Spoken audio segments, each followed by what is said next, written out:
Twelfth pass करने के बाद क्या करें, कौन सा सब्जेक्ट ले, मैथ्स, साइंस, कॉमर्स और आर्ट्स में से किसे चुने अपना भविष्य। तो इसी विषय के साथ मैं आज आपके साथ हूं और चर्चा करूंगा कि हमें ट्वेल्थ पास करने के बाद कौन सा विषय चुनना चाहिए, कौन सा स्ट्रीम लेना चाहिए, जिससे हमारी आगे की पढ़ाई सही ढंग से हो सके। जैसा कि हम सब जानते हैं, कक्षा 10वीं तक हम सभी को एक जैसे विषय पढ़ने होते हैं, मगर उसके बाद सब्जेक्ट का चुनाव करना होता है जिसमें हमारी रुचि होती है। मगर बहुत से छात्रों को यह तय करने में दिक्कत होती है कि ट्वेल्थ के बाद क्या करना चाहिए या कौन सा कोर्स करें या किन विषयों को अपना भविष्य बनाएं, क्योंकि हर छात्र चाहता है कि वह अपने क्षेत्र में आगे बढ़े और इसे करियर बनाकर अपनी एक अलग पहचान बना सके। तो इन्हीं सब बातों के साथ आज मैं आपके साथ हूँ। तो ट्वेल्थ साइंस के बाद क्या करना है, इस विषय पे आज हम बात करेंगे।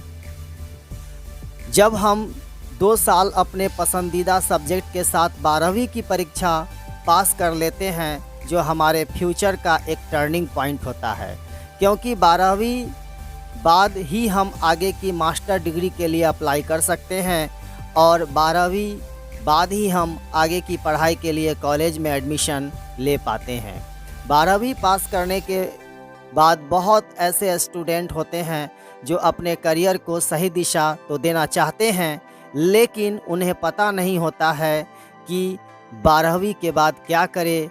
इसलिए आज हम आपके साथ हैं और आज आपको बताएंगे कि अलग अलग विषय को लेकर आप अपनी कौन कौन सी फील्ड में जा सकते हैं। हम आपको सभी विषयों की संपूर्ण जानकारी देंगे, जैसे ट्वेल्थ साइंस के बाद क्या करें, ट्वेल्थ कॉमर्स के बाद हमें क्या लेना चाहिए, ट्वेल्थ आर्ट्स के बाद हमें किन सब्जेक्ट्स का सिलेक्शन करना चाहिए, जिससे आपके भविष्य को सही दिशा मिल सके। इसलिए तो शुरू करते हैं और एक एक करके आपको सभी विषयों की जानकारी देते हैं।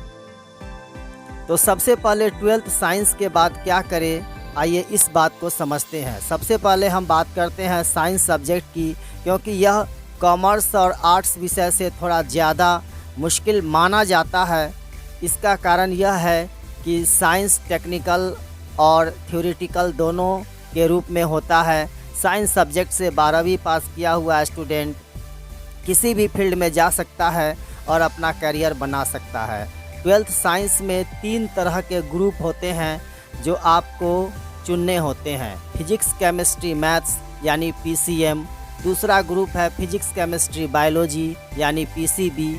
तीसरा ग्रुप है general group, physics, chemistry, maths, biology PCMB।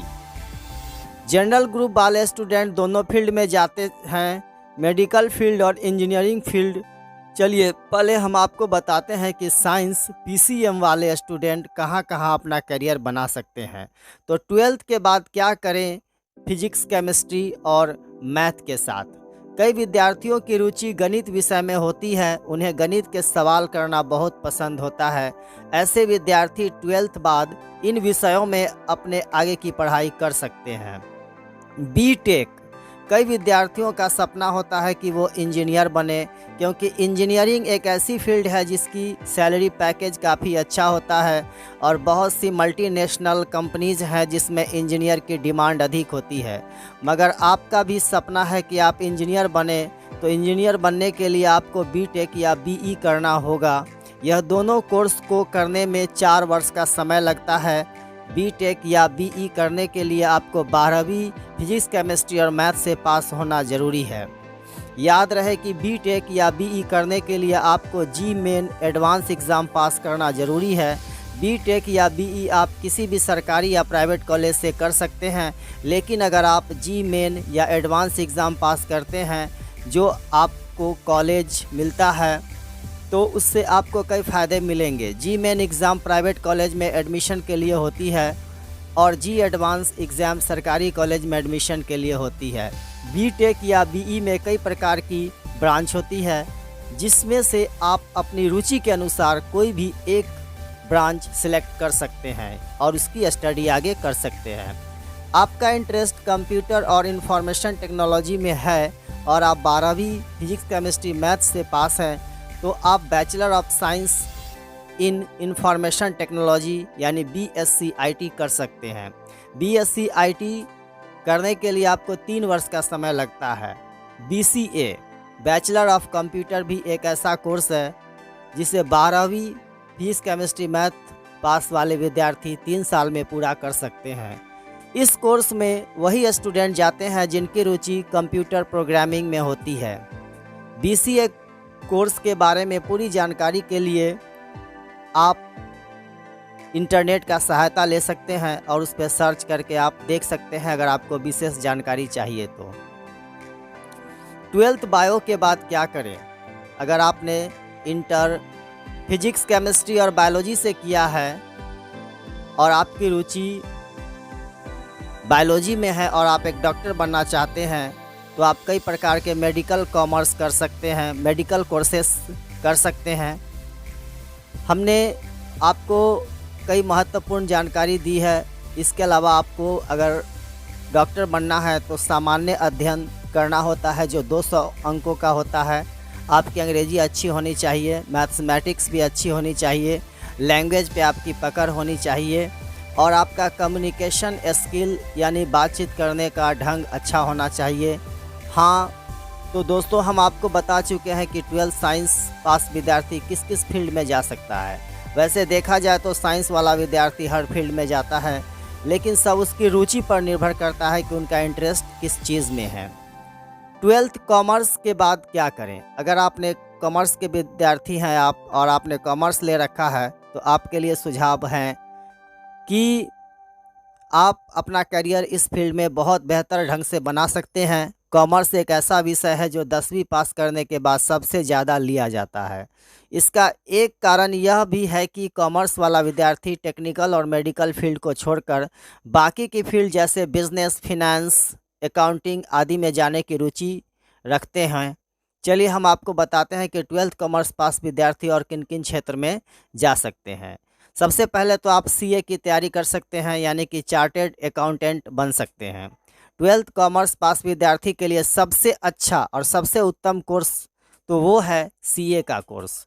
इस कोर्स की सबसे बड़ी खासियत यह है कि सीए करने के बाद आपको नौकरी के लिए इधर उधर भटकने की ज़रूरत नहीं होती है, क्योंकि हमारे भारत देश के साथ साथ पूरी दुनिया में सीए की बहुत बड़ी डिमांड है। सीए का कोर्स 4.5 साल के लगभग पूर्ण हो जाता है। सीए का कार्य फाइनेंशियल एडवांस देना, बिजनेस अकाउंटिंग करना, टैक्स प्लानिंग आदि करना होता है। तो अगर सीए कोर्स को करने में रुचि रखते हैं आप, तो इसकी विशेष जानकारी आप इंटरनेट से लीजिए। जो आपके आसपास लोग इसकी तैयारी कर रहे हैं उनसे संपर्क कीजिए और आप इसके बारे में विशेष जानकारी प्राप्त कीजिए और फिर सब्जेक्ट का चुनाव कीजिए। आगे बढ़ते हुए मैं आपको बताना चाहूँगा बीबीए यानी बैचलर ऑफ बिजनेस एडमिनिस्ट्रेशन। अगर आपका अपना बड़ा फील्ड बनाना चाहते हैं और आपका सपना बिजनेस मैन बनने का है, तो आप बीबीए कर सकते हैं। यदि आप बीबीए करना चाहते हैं, उसके लिए बीबीए करना फ़ायदेमंद होगा। अगर आप बिज़नेस करना चाहते हैं तो बीबीए भी एक बैचलर डिग्री है जिसे पूरा करने में 3 साल का समय लगता है। यदि आप बीबीए कोर्स के बारे में पूरी जानकारी चाहते हैं तो ऐसे लोगों से संपर्क कीजिए जो इसकी कोर्स की तैयारी ऑलरेडी कर रहे हैं। आपको वो ज़्यादा प्रैक्टिकली ढंग से समझा सकेंगे। आगे बढ़ते हैं BCom, bachelor of commerce. BCom भी एक बैचलर डिग्री है जिसे पूरा करने में 3 साल का समय लगता है। अगर आप वित्तीय क्षेत्र या बिजनेस क्षेत्र में जाना चाहते हैं तो आप बीकॉम कर सकते हैं। बीकॉम के बाद बीबीए भी किया जा सकता है। इसके अलावा भी बहुत से ऐसे कोर्स हैं जिन्हें 12th कॉमर्स पास विद्यार्थी कर सकता है। BCom account and finance, BCom banking and insurance, cost and work accountant, BCom financial markets, CS company secretary आदि ऐसे कोर्स है जो बीकॉम वाले स्टूडेंट कर सकते हैं। 12th आर्ट्स के अगर आप विद्यार्थी हैं तो आपके लिए ये महत्वपूर्ण जानकारी हो सकती है।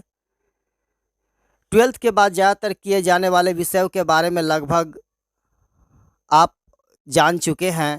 अब बात करते हैं आर्ट्स स्ट्रीम की। अगर हम आर्ट्स विषय की बात करें तो इसे सबसे छोटा माना जाता है, लेकिन ऐसी बात नहीं है। ये सब लोगों की अपनी अपनी सोच पर निर्भर करता है कि आप किस विषय में रुचि रखते हैं। आर्ट्स विषय में भी आगे बहुत सारे अपॉर्चुनिटीज़ हैं जिसके द्वारा हम अपना भविष्य सुरक्षित कर सकते हैं। 12th आर्ट्स के बाद करियर ऑप्शन कई सारे होते हैं। अगर आपको सही जानकारी सही समय पे ले और आप राइट एक्शन राइट डायरेक्शन में ले तो आपको सही कोर्स का चुनाव करने में बहुत सहायता मिल सकती है। तो सबसे पहले मैं बीए की बात करता हूँ, bachelor of arts. 12th arts pass विद्यार्थी के लिए सबसे अच्छा और सबसे उत्तम कोर्स बीए है। अगर आप सरकारी नौकरी की चाह रखते हैं और सरकारी क्षेत्र में अपनी सेवाएं देना चाहते हैं तो बीए के साथ प्रतियोगी परीक्षा की तैयारी भी साथ साथ करते रहें और जो कोई भी वैकेंसीज निकले आर्ट्स से रिलेटेड आप उसमें ट्राई करते रहें। अगर आप एग्ज़ाम फ़िलहाल पास नहीं भी कर सकते हैं तो एग्ज़ाम में बैठने से आपको जानकारी मिलेगी किस तरह के प्रश्न आते हैं और आपकी तैयारी अच्छी होती रहेगी और अवसर आने पर आप समय से चूकेंगे नहीं और परीक्षा पास कर जाएंगे। क्योंकि बीए करने का फ़ायदा ये होता है कि आपको प्रतियोगी परीक्षा में लगभग वही विषय आते हैं जो बीए में रहते हैं। बीए की डिग्री 3 साल की होती है और आप लगभग सभी प्रतियोगी परीक्षा को स्नातक ग्रेजुएट होने के बाद ही दे सकते हैं। तो देर किस बात की दोस्तों, अगर आपकी रुचि सरकारी क्षेत्र में है तो बीए के साथ प्रतियोगी परीक्षा की तैयारी करना शुरू कर दीजिए। BEd bachelor of education, BEd की तो आजकल बहुत मारामारी हो रही है। हर कोई टीचर बनना चाहता है, हर कोई सरकारी नौकरी के लिए प्रेरित है। अगर आपका सपना टीचर बनने का है और अगर आप दूसरों को शिक्षित करना चाहते हैं तो आप सिंपल बीए या किसी भी सब्जेक्ट में ऑनर्स कर सकते हैं, जैसे BA honours Hindi, BA honours English, BA honours इत्यादि। उसके बाद आपको बीएड करना होता है। बीएड का कोर्स 2 साल का होता है। बीएड एक टीचर ट्रेनिंग कोर्स होता है जिसे करने के बाद ही आप टीचर की पोस्ट के लिए अप्लाई कर सकते हैं और इससे संबंधित जो भी आगे पोस्ट वैकेंसीज निकलते हैं उसको आपको भरना होता है और फिर आप आगे टीचर की तैयारी कर सकते हैं। आ- आगे की कोर्स की बात करूं तो BA LLB bachelor of laws and arts. अगर आपकी रुचि न्याय के क्षेत्र में मतलब वकालत में है और आप वकील या जज बनना चाहते हैं तो आप एलएलबी कर सकते हैं। एलएलबी कोर्स में आपको आर्ट्स के साथ लॉ पढ़ना होता है। यह कोर्स 5 साल का होता है। हमारी इस पोस्ट की मदद से, इस जानकारी की मदद से आपको सब्जेक्ट चुनाव करने में बहुत ही आसानी होगी। आर्ट्स में आपको political science, economics, history, sociology आदि विषय पढ़ने होते हैं। आपको 3 वर्ष आर्ट्स के सब्जेक्ट पढ़ने के बाद की बचे 2 साल में लॉज के सब्जेक्ट पढ़ने होते हैं, जैसे criminal law, administrative law, corporate law, patent law, international law and labour law आदि। इसके अलावा भी बहुत से ऐसे कोर्स हैं जिन्हें 12th आर्ट्स पास विद्यार्थी कर सकते हैं, जैसे fashion designing, hotel management course, journalism यानी पत्रकारिता, इवेंट मैनेजमेंट, बीएसडब्ल्यू यानी bachelor of social works, graphic designer. ये बहुत सारे कोर्स हैं जिसे आप कर सकते हैं। हाँ, तो अब आपको समझ आ गया होगा कि 12th के बाद क्या करें। इसके अलावा अगर आप यह सर्च कर रहे हैं कि 12th के बाद कलेक्टर कैसे बने, 12th के बाद आईपीएस कैसे बने या 12th के बाद गवर्नमेंट जॉब कैसे ले, तो आप हमारी वीडियो को लगातार देखते रहिए और आपको जानकारी मिलते रहेगी। और आप किसी और विशेष तरह की जानकारी चाहते हैं तो आप नीचे कमेंट बॉक्स में कमेंट करके अपना सुझाव दे सकते हैं। मैं कोशिश करूंगा कि विस्तृत जानकारी के साथ आपको जानकारी उपलब्ध कराता रहूं। Thank you very much, wish you all the best. ईश्वर से कामना करता हूं कि आपके सब्जेक्ट चुनाव में और आपके करियर सिलेक्शन में वो आपकी मदद करे। Thank you very much, wish you all the best.